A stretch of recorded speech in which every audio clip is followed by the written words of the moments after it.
Hello, beautiful people. Welcome to Global Happenings today. If you think we have seen the very end of Uche Nwosu versus Hope Uzodinma of Imo State, then you're actually mistaken. More dynamite, more fireworks are coming from that angle.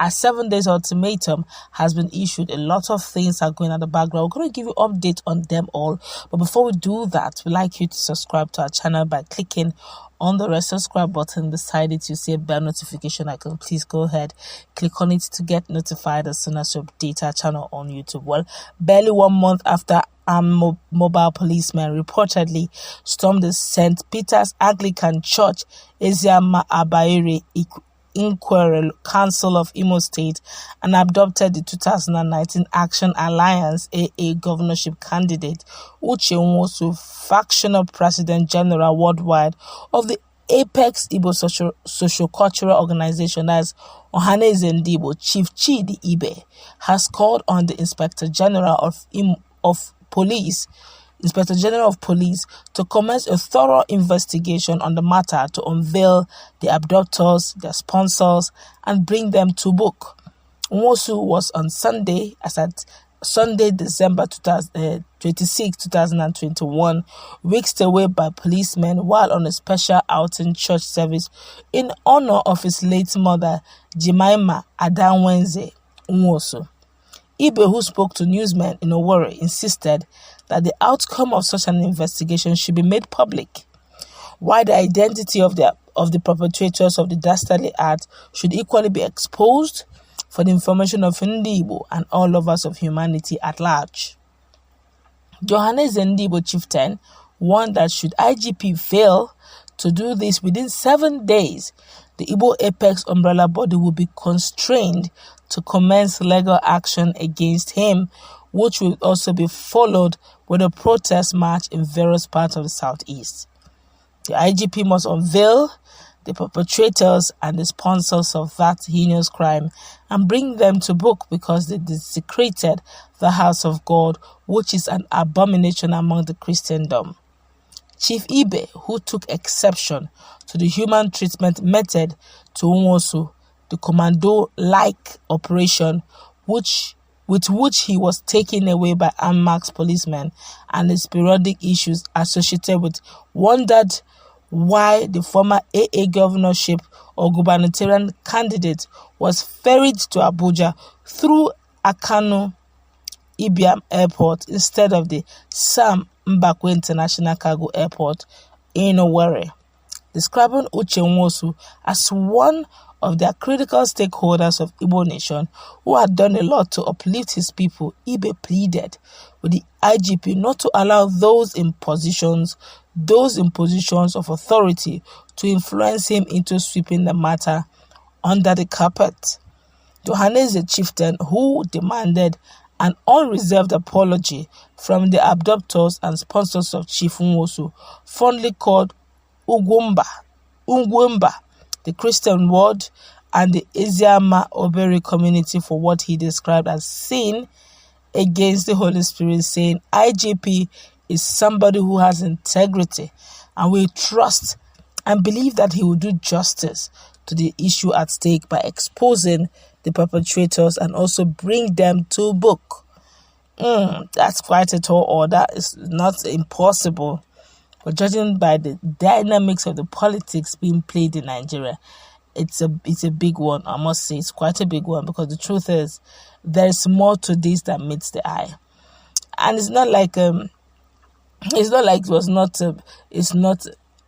made public. It was made public, and the police as at then had to debunk the issue of him being abducted, that he was actually under arrest. So saying that we should know who the abductors are, it's like saying that we want to know those who arrested him. Because I could still recall that period, his media person shouted that UGM has actually kidnapped and abducted him. You know, kept on calling names and all that. But it wasn't up to 30 minutes, max 45 minutes. The police had to, they made a press release and said they actually arrested him. So, of course, except you just want him to literally call names. Okay, but if not, everybody knows what may not be able to mention exactly, but we all know that, okay, this is just dynamics of the politics being played. All right, if you've been following, which I believe that the Ohaneze fractional chieftain, that's Chidi, knows that in Imo State right now, it has always been between Governor Hope Uzodinma and then Uche Nwosu and Roger Sokorocha. The trio have been having issues one way or the other. In fact, Emeka Ihedioha has been a very tactical in his involvement, trying not to be, amongst or be thrown in their midst. Yes, he once in a while says hello, socializes with the likes of Okorocha, but it's quite very tactical in his own move, not losing focus of the ball, knowing fully well that 2023 or 2024 is around the corner, and he still has eyes for the ball. And what I mean by the ball, he still has eyes for governorship seats. So he doesn't want to lose himself in the offerta that is going on. What has a beginning definitely will have an end. So whatever tenor that is now will definitely come to an end. But now, the question now is, calling the IGP to do a thorough investigation. The police themselves had acknowledged that they wanted to ask him, take him for questioning. Okay, so but the truth is, except you just want this, because to me, I feel this is a bit more political than security. I think it has a lot of, these guys they've been at each other. I also feel that if they want to solve this, they can also solve it without also coming public. All right, I don't know what it is that the trio have, but they've been at one another for a while now. Okay, but I feel that Chidi be telling the IGP to begin to, he can do investigations, yes, but what would he say? That's what happened. The police themselves said they arrested him and they have released him. So, but based on the fact that he has given 7 days ultimatum, I believe that very soon, very, very soon, the 7 days ultimatum will elapse. So he may need to get ready with his legal actions, because I don't see the IGP going public with whatever findings. If I feel this is brother to brother thing, that they're taking a bit too far, and that can be settled amongst themselves.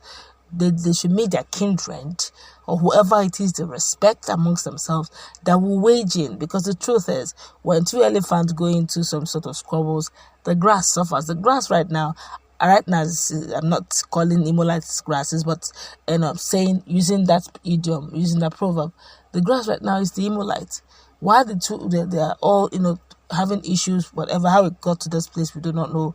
But Imolites are going to feel the heat more. Imagine them, collaborating, all right, harnessing their individual strength to push Imo State forward.